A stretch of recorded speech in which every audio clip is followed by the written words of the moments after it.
تو آپ فرمانے لگے جو رب سے زیادہ ڈرے وہ بڑا عالم ہے. اور دلیل انہوں نے یہ دی کہ اللہ کریم نے قرآن مجید میں فرمایا ہے کہ انما یخشی اللہ من عبادہ العلماء، اللہ کے بندوں میں سے جو عالم ہیں وہ رب سے ڈرتے ہیں.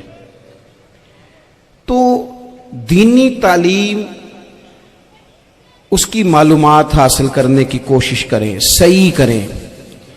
قرآن مجید کی ایک آیہ کریمہ کا کچھ حصہ جو میں نے تلاوت کیا، اس میں اللہ کریم نے فرمایا اپنے محبوب سے، کہا وَقُلْ رَبِّ زِدْنِي عِلْمًا، اے محبوب آپ میری بارگاہ میں یہ دعا مانگیں، آپ یہ عرض کریں کہ اے رب میرے علم میں اضافہ کر دے، اے مالک میرے علم میں اضافہ کر دے. بہت ساری چیزیں ایسی ہوتی ہیں جن کی زیادتی ٹھیک نہیں ہوتی، وہ زیادہ ہو جائیں تو نقصان کرتی ہیں. لیکن علم ایک ایسی چیز ہے کہ جس کے بارے میں رب کریم نے کہا کہ محبوب آپ دعا مانگیں کہ آپ کو زیادہ علم دیا جائے. اور پھر علم ایک ایسی چیز ہے کہ کوئی بھی آدمی یہ دعویٰ نہ کرے کہ میں نے اب بڑا حاصل کر لیا ہے، میری اب تکمیل ہو گئی ہے، میں اب مکمل ہو گیا ہوں. جن کو اللہ نے غیب کے خزانوں کی کنجیاں دی ہیں نا، ان سے بھی رب کریم نے کہا ہے کہ محبوب آپ دعا کریں کہ مالک میرے علم میں اضافہ کر دے.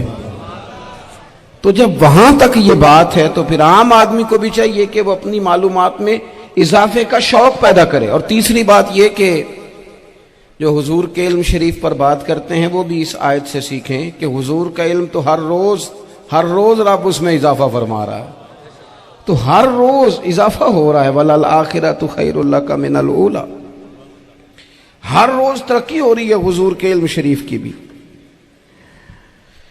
تو ہمارے ہاں زیادہ تر لوگ بات اس لیے سیکھتے ہیں کہ میں کوئی کہیں سے مسئلہ سیکھوں گا پھر جا کے اپنی مسجد کے امام کو تنگ کروں گا کہ وہاں تو میں یہ سن کے آیا ہوں تو یہاں یہ کام کیوں نہیں ہوتا. میں کوئی بات سیکھوں گا تو پھر میں اس سے بحث کا دروازہ کھولوں گا. علم کا مطلب ہی اپنے آپ کو سنوارنا ہے. معلومات حاصل کرنے کا مطلب یہ کہ آپ کے عمل میں پختگی آئے، آپ کے کردار میں پختگی آئے، آپ نے جو سیکھا ہے آپ اس کے مطابق اپنے آپ کو ڈھالیں. مسلم شریف میں موجود ہے، نبی پاک صلی اللہ علیہ وسلم نے دعا مانگی ہے، اے اللہ میں اس علم سے تیری پناہ مانگتا ہوں جو علم تو ہو پر نفع والا نہ ہو. جس بندے کے علم نے اسے نفع نہیں دیا، وہ کچھ سیکھ نہیں سکا اس سے، تو اس کا علم کسی کو کیا نفع دے گا. جب خود سے اس نے، اور صوفیہ کرام تو فرماتے ہیں کہ جو لوگ بڑی معلومات حاصل کر لیں، بڑی باتیں سیکھ لیں، پنچایت میں کسی کو بولنے نہ دیں، گھر میں کسی کو بولنے نہ دیں. بہت سارے لوگ تو علماء کو بھی مشورہ دیتے ہیں، بڑی باتیں کرے لیکن عمل کے لحاظ سے بندہ زیرو ہو تو اہل دل فرماتے ہیں اس کی صحبت سے بچو. اسے بڑا پتہ ہے، بڑی باتیں آتی ہیں، بڑی باتیں کرتا ہے، لیکن گفتگو کی حد تک تو بہت بڑا ہے، عمل کے معاملے میں صفر ہے. بہت سارے لوگ مسجد کے حجرے میں میٹنگ ہو رہی ہوتی ہے اور وہ لمبی لمبی دلیلیں اور مشورے دے رہے ہوتے ہیں، نماز کا ٹائم آ جائے تو اٹھ کے چلے جاتے ہیں، کہتے ہیں میں اپنے محلے دی مسیتیں پڑھنی ہیں. کئیوں کو کام یاد آ جاتا ہے.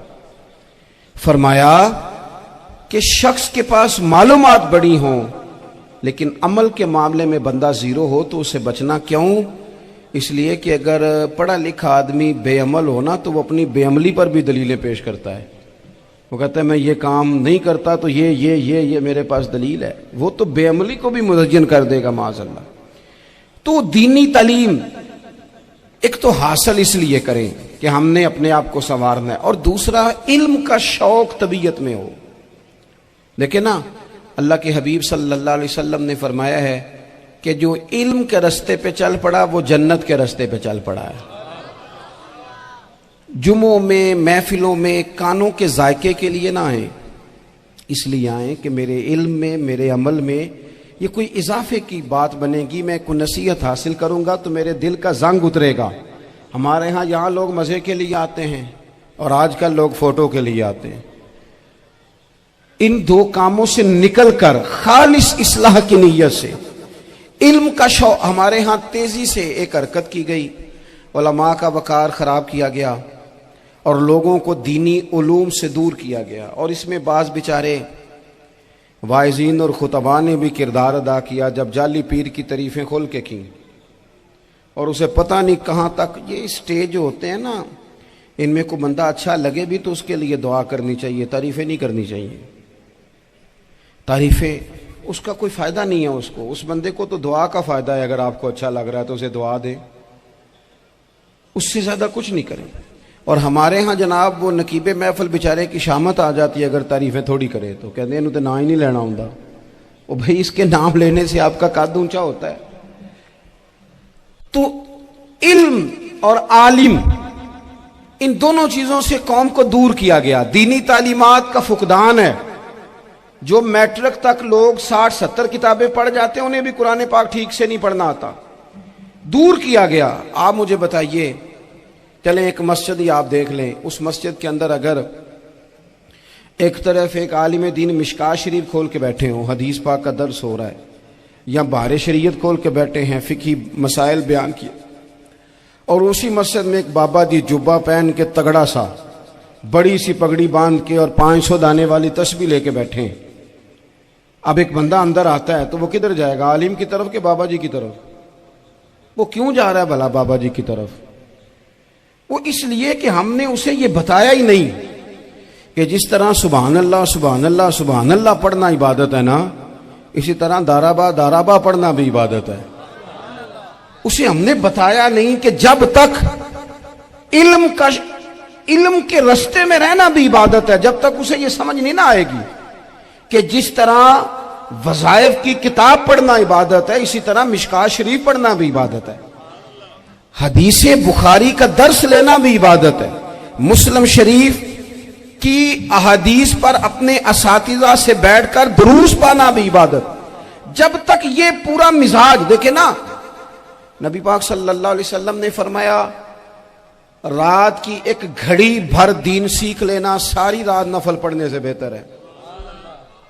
اب ہمیں سمجھنا چاہیے کہ کتاب پڑھ کے بھی بندہ رب رسول تک پہنچ سکتا ہے. کتاب و سنت رستہ آسان کرتے ہیں، لیکن ہمارے ہاں کیا مزاج دیا گیا ہے؟ بابا جی کے پاس چلو، ضرور جائیں بابا جی اگر نیک ہیں تو منع کوئی نہیں کر رہا، لیکن جو سوچ ہمیں حضور نے دی ہے ہم نے اسی سوچ کے مطابق اپنے معاملات کو ترتیب دینا ہے نا. اب ایک بات میں نے آپ سے پوچھی اور آپ نے کہا قوم ساری بابا جی کی طرف جائے گی. حدیث پاک کس طرح ہے؟ اللہ کے محبوب مسجد شریف میں تشریف لائے، دونوں جانب لوگوں کے حلقے بنے ہوئے ہیں، لوگ بیٹھے ہوئے ہیں. ایک حلقے میں لوگ اللہ کی یاد کر رہے ہیں، ذکر ہو رہا ہے. ایک حلقے میں بیٹھ کے ایک عالم کتاب و سنت کا درس دے رہے ہیں، ایک صحابی اور باقی سن رہے ہیں. خاص توجہ کریں نوجوان میری بات پر. رسول کریم صلی اللہ علیہ وسلم دونوں کے بیچ کھڑے ہو گئے اور کریم نے فرمایا دونوں محفلیں خیر کی ہیں، دونوں ہی حلقے خیر کے ہیں. اور پھر حضور فرمانے لگے مجھے چونکہ رب نے استاد بنا کے بھیجا ہے، میں چونکہ معلم بن کے آیا ہوں، یتلو علیکم آیاتنا ویزکیکم، میں چونکہ کتاب و سنت کی تعلیم کے لیے آیا ہوں. یہ لفظ کہتے کہتے حضور اس جماعت میں بیٹھ گئے جو دین پڑھ اور پڑھا رہی تھی. حضور وہاں بیٹھے جہاں بات دین کی ہو رہی، جہاں لوگوں کو اللہ رسول کی بات بتائی جا رہی. تو جمعے میں وقت پہ آئیں، اپنی دینی معلومات مضبوط کریں اور اپنے لیے مضبوط کریں. میں آپ کو بڑے درد سے یہ بات عرض کرتا ہوں، اگر دن میں 100 لوگ مسئلہ پوچھتے ہیں نا شریعت کا، تو ان میں 95 لوگ وہ ہوتے ہیں جو طلاق کا مسئلہ پوچھتے ہیں. والد صاحب نے، بیٹی کے والد صاحب نے 2 مہینے پہلے آرڈر دیا ہوتا ہے فرنیچر کا. بیٹے کی شادی ہو تو مہینہ پہلے شیروانی والے کو بھی کہنا پڑتا ہے، گاڑیاں بک کرانی پڑتی ہیں، میرج ہال بک، یہ سارے لوازمات ہم کرتے ہیں. سارا کچھ کیا، گاڑی سے گھر بسنا ہے، میرج ہال سے بسنا ہے، فرنیچر سے بسنا ہے. ہم نے سارا کچھ ان کو بتایا، لیکن کاش 2 گھنٹے بچی کسی معلمہ کے پاس جاتی، بچہ کسی استاد کے پاس جاتا، نکاح طلاق کے مسئلے بھی سیکھتے. میں دعوے سے کہتا ہوں اگر ہمیں پتہ چل جائے کہ 3 طلاقیں اکٹھی نہیں دینی چاہیے، کیونکہ دے دیں تو ہو جاتی ہیں، اگر ہمیں سمجھ آ جائے کہ نہیں دینی چاہیے، یہ مسئلہ بیان ہو، اور یہ والے مسئلے ہم محفلوں میں بھی نہیں بیان کر سکتے، اس لیے کہ لوگ کہیں گے مسئلہ تو وہ بیان کریں گے، اس پہ نعرے لگیں گے، آپ قوم کو یہ کیا بتا رہے ہیں، یہ تو چھوٹا عالم بتاتا ہے معاذ اللہ اس طرح کی باتیں، تو بڑی بڑی کوئی نقطے کی بات بتائیں۔ وہ جس طرح ہمارے ہاں وہ 1 گھنٹہ پہلے نہیں کہتے تگڑے ہو جو میں جملہ دینے لگا، وہ پتہ نہیں جملہ آ رہا ہے کہ ایٹم بم آ رہا ہے، تیار ہو جاؤ، جو میرا جملہ ضائع نہ کرنا، ادھر بھاگ کے چلا گیا ادھر بھاگ کے آ جاؤ، اللہ جانے وہ جس طرح کبھی لگتا ہے نا پٹاری سے اللہ جانے کیا نکلے گا، میں جملہ دینے لگا ہوں۔ تو میں کہتا ہوں تو آرام سے بیٹھ کے بھی جملہ دے دے، تیرے جملے سے کیا نکلے گا، اور تو جملہ نہ دے ہمیں کوئی آیت دے، تو جملہ چھوڑ ہمیں کوئی حدیث پاک سنا۔ یعنی ہر نقیب، ہر خطیب، ہر نعت خواہ اٹھ کے کہتا ہے سارا قرآن ہی حضور کی تعریف ہے۔ اور بھئی اگر سارا قرآن حضور کی تعریف ہے تو چند آیتیں پڑھ دے پھر تو بھی، تو نے پڑھی تو ایک بھی نہیں اور تو کہتا جا رہا ہے سارا قرآن ہی حضور کی تعریف ہے۔ یہ والی تعریف بھی تو سنانا قوم کو، جو یہ بچے ان کے استاد انہیں سکھا رہے ہیں اور یہ سیکھ رہے ہیں، اس طرف بھی تو سفر کریں۔ تو میرے عزیز، اگر لوگوں کو مسائل کا پتہ چلے تو سینکڑوں گھر بچ جائیں تباہ ہونے سے، بڑے بڑے گھر بچ جائیں، لیکن مسائل نہیں آتے۔ میرے پاس مسئلہ پوچھنے کے لیے کچھ لوگ آ گئے تو 4-5 سال کا بچہ بھی تھا جس کے والد نے غصے میں اپنی بیوی کو 3 طلاقیں دی تھی، تو چھوٹا سا بچہ، کپڑے بھی پھٹے پرانے، اور حالت بتا رہی تھی کہ غریبی ہے۔ تو جب میں نے مسئلہ بتایا کہ 3 طلاقیں ہو گئی ہیں تو واپس جانے لگے، تو بچہ مجھ سے کہتا ہے، دیہاتی آدمی تو کہنے لگا، مولوی صاحب میری اماں تے نانی کہنی اسن پوچھ کے آئی آپ کہ ہن اسی لہدا لہدا ہی رہنا ہے۔ تو اس بچے کی نونہال کی وہ کیفیت دیکھی تو میں رو پڑا۔ میں نے کہا یار یہ بچہ بیچارہ ماں باپ کے ہوتے ہوئے یہ یتیموں جیسی زندگی گزارے گا کیونکہ باپ نے طلاق دے دی۔ کس طرح مسائل نہیں بتائے لوگوں کو، تعلیم سے آگاہی نہیں کیا۔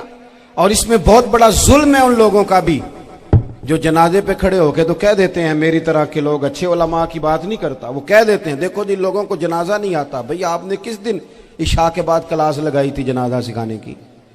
یہ تو آپ نے کہہ دیا لوگوں کو قرآن کی ٹھیک نہیں آتا، تو یہاں تو بیچاری بیبیاں جن کو صحیح پڑھنا نہیں آتا وہ مشن بنا لیتی ہیں کہ میں نے اتنے 100 کو قرآن پاک پڑھانا ہے، بیوہ ہو گئی ہوں، طلاق یافتہ ہو گئی ہوں، ساری زندگی قرآن پڑھاؤں گی۔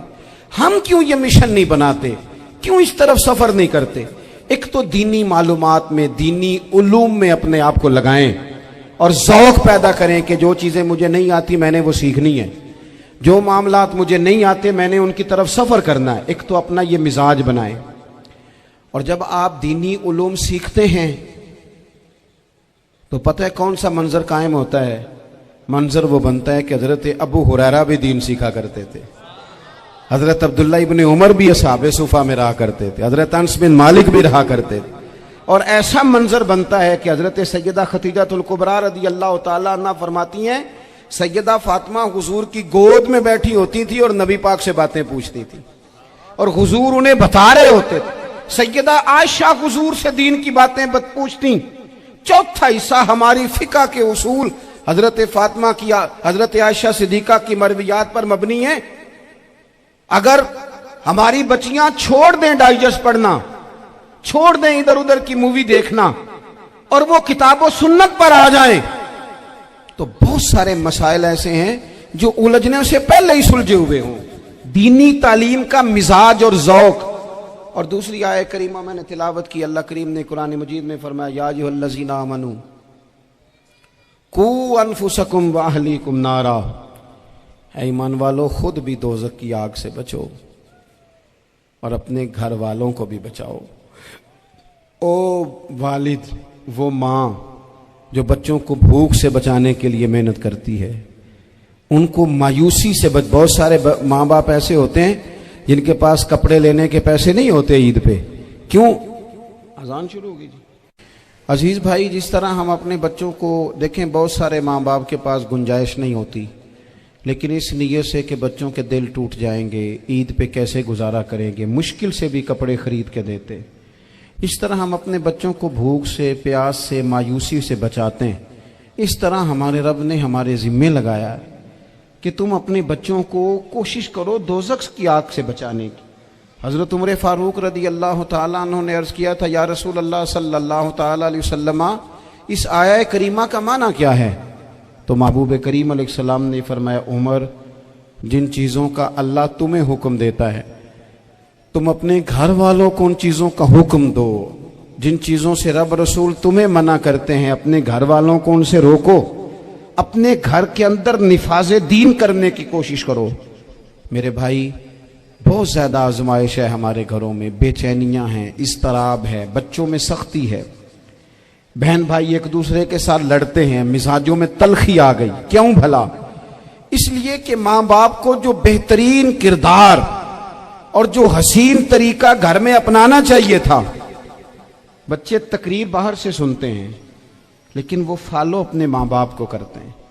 اگر ماں باپ میں حوصلہ ہو، صبر ہو، اطمینان ہو، خودداری ہو، تھوڑے پر گزارا کرنے کا مزاج ہو، دیکھیں نا آج ڈپریشن ہے، ٹینشن ہے، پینکس اٹیکس ہیں، بڑی ساری چیزیں آ گئی ہیں، کیوں بھلا؟ صبر نہیں، تحمل نہیں، بردباری نہیں۔ آزمائے ایک دن ایک بچہ میرے پاس آ گیا مدرسے کا اور آ کے وہ رونے لگا، میرے گھر والے کہنے لگے کھانا چھوڑ دیں پہلے اس کی بات سن لے۔ میں نے کہا پتر کیا ہوا؟ کسی نے مارا ہے کسی استاد نے؟ کہنے لگے نہیں حضرت، گھر فون کیا تھا تو میری اماں اور ابا کی لڑائی ہو رہی ہے۔ بچہ کانپ رہا ہے، ٹانگیں کانپ رہی ہیں۔ میں نے کہا کیا ہو کیا گیا تمہیں پتر؟ لڑائی ہو رہی ہے تو گھروں میں ہو ہی جاتی ہے۔ کہنے لگے نہیں آپ کو پتہ نہیں وہ بڑا سخت لڑتے ہیں۔ میرے والد جب میری والدہ کو مارنے کے لیے آگے بڑھتے ہیں تو ہم سارے چارپائیوں کے نیچے چھپ جاتے ہیں، ہمیں خوف آتا ہے، وہ منظر خطرناک ہوتا ہے۔ یہ کون تکلیف دے رہا ہے اپنے بچوں کو؟ یہاں بیٹھے ہمارے ہاں میلوں دور رہتے تھے اس کے گھر والے تو وہ تکلیف میں تھا، تو گھر میں کیا کیفیت ہوگی؟ اگر حوصلہ ہو، صبر ہو، قناعت ہو، اللہ کے دیے ہوئے تھوڑے رزق پر ہمیں راضی رہنا آتا ہو، ہمارے گھروں میں سکون آئے، اطمینان آئے، ہم جو زندگی بڑی خوشی خوشی گزار سکتے ہیں، ہمارے مزاجوں کا لالچ، ہماری طبیعتوں کی بے راہ روی، ہماری جھوٹی انا کا بت ان ساری چیزوں کو ختم کر دیتا ہے۔ اپنی زندگی کے اندر اگر ہم وہ کردار اپنے بچوں کو دیں جس کردار میں موبائل بھی ہو، جس میں گاڑی بھی ہو، جس میں پیسے بھی لا کے ابا دراز میں رکھتا ہو، لیکن والد کا گھر میں مصلی بھی موجود ہو، اس کی کوئی تسبیح بھی ہو، وہ یہ بھی کہتا ہو کہ خدا نے اپنے فضل سے آج 5,000 دیا ہے تو اس میں 1,000 غریبوں کا بھی ہے، اس میں تھوڑا سا میں نے اللہ کی رضا کے لیے بھی رکھا ہے۔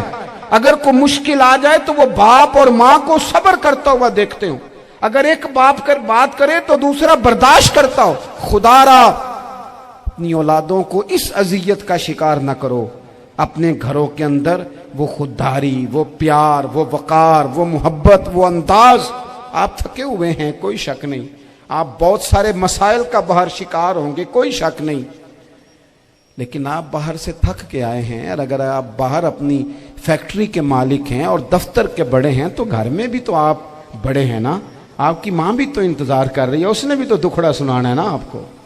آپ یہ دیکھیے کہ آپ کے بچے بھی تو انتظار کر رہے ہیں، وہ چاہتے ہیں کہ ابا آ کے بیٹھے تو ہم ان کے سینے پہ چڑھ کے تھوڑا کھیلیں۔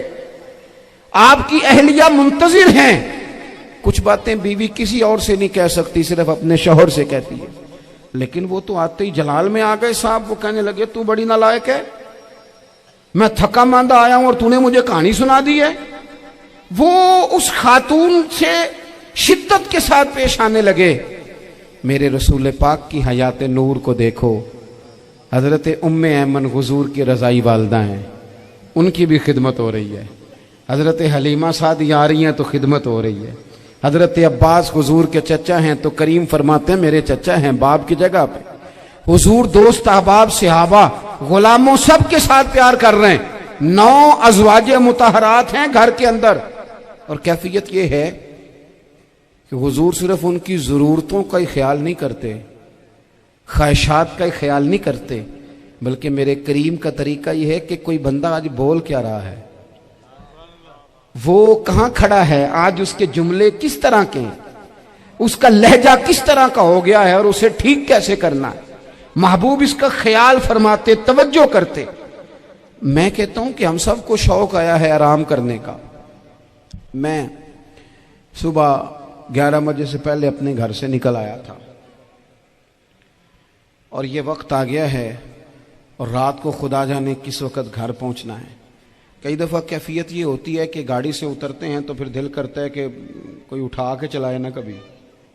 اس کے باوجود بہت سارے لوگ ناراض رہتے ہیں کہ ہم سے مل کے نہیں گئے، فوٹو نہیں کھنچوا کے گئے، فلانی جگہ چائے نہیں پی کے گئے۔ یہ تسلسل ہے، لیکن میں جتنا مرضی تھکا ماندہ گھر جاؤں گا نا، کبھی ایسا نہیں ہوا کہ میں گھر جاؤں تو بڑی ٹینشن میں جاؤں۔ میری گھر والی ایک دن مجھ سے کہنے لگی آپ نے کبھی نہیں کہا کہ میں تھکا ہوا آیا، بندہ تھک بھی تو جاتا ہی ہے نا، کبھی کہاں کرے نا۔ میں نے اسے کہا پتہ کیوں نہیں کہتا؟ اس لیے نہیں کہتا کہ میں نہیں چاہتا کہ میرے بچے یہ کہیں کہ ہم نے دین نہیں پڑھنا، ہمارا باپ تو بڑی مشکل میں ہے۔ ہم اپنے کام کے بارے میں اپنے گھر میں شکوے کرتے ہیں۔ آپ کسی بچے سے پوچھ لیں کون سا کام کرنا ہے، کہنا جڑا ابا جی کر دے رہے وہ نہیں کرنا۔ کیوں؟ کہ ابا جی ہر روز تو کہتے ہیں میں بڑا الجھ گیا ہوں، یہ کام بڑا مشکل ہے۔ میں چاہتا ہوں کہ میں اپنے بچوں کو یہ بتاؤں کہ پتر میں تو جدھر جاتا ہوں پھول ہی پھول ہیں، میں تو جدھر سے گزرتا ہوں محبت ہی محبت ہے، میں تو جدھر سے دیکھتا ہوں دعائیں ہی ملتی ہیں، تاکہ ان کا شوق پیدا ہو۔ میرے عزیز، آپ تھوڑا سا دل بڑا کریں۔ اگر آپ ایک کی وجہ سے پورا گھر سکون میں آ جاتا ہے تو آپ دل بڑا کیوں نہیں کرتے؟ جگہ ڈھونڈتے ہیں بس مجھے کوئی تنگ نہ کرے، کوئی میری باپ ماں بدولت کو کوئی پریشان نہ کرے۔ بخاری شریف سنیے، حضرت عائشہ صدیقہ رضی اللہ تعالیٰ عنہ بیٹھی ہیں، حضور فرمانے لگے عائشہ آج ایک بات نہ بتاؤں تمہیں؟ یا رسول اللہ بتائیے۔ حضور فرمانے لگے جب تم مجھ سے ناراض ہوتی ہو تب بھی مجھے پتہ چل جاتا ہے، اور جب راضی ہوتی ہو پھر بھی پتہ چل جاتا ہے۔ تو حضرت سیدہ عائشہ صدیقہ بات سن کے بڑی خوش ہوئی، یا رسول اللہ وہ کیسے؟ حضور فرمانے لگے کبھی کبھی تم قسم اٹھاتی ہو۔ یا رسول اللہ ہاں۔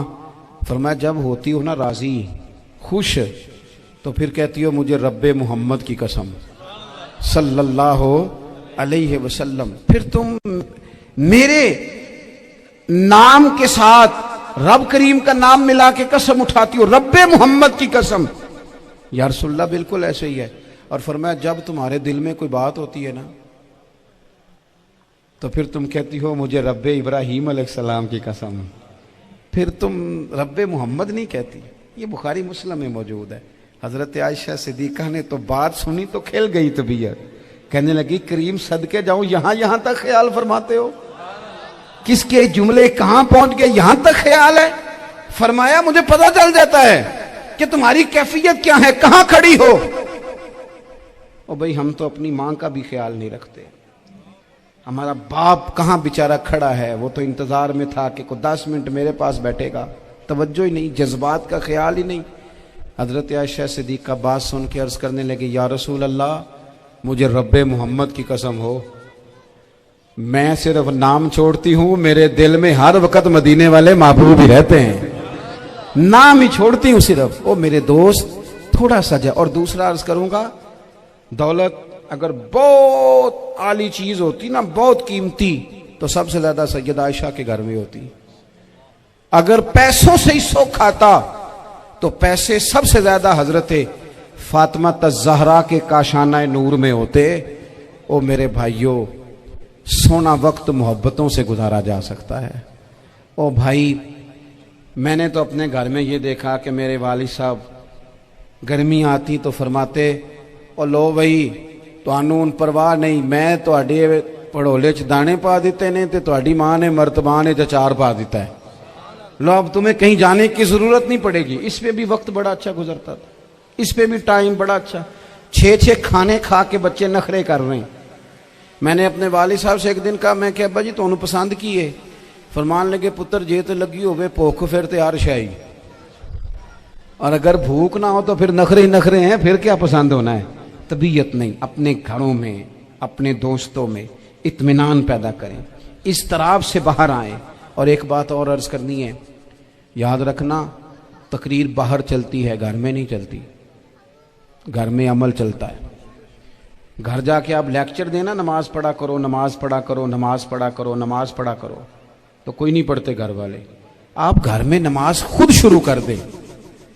نبی پاک صلی اللہ علیہ وسلم نے فرمایا گھروں کو قبرستان نہ بناؤ، کچھ نفلی نمازیں گھر میں بھی پڑھا کرو۔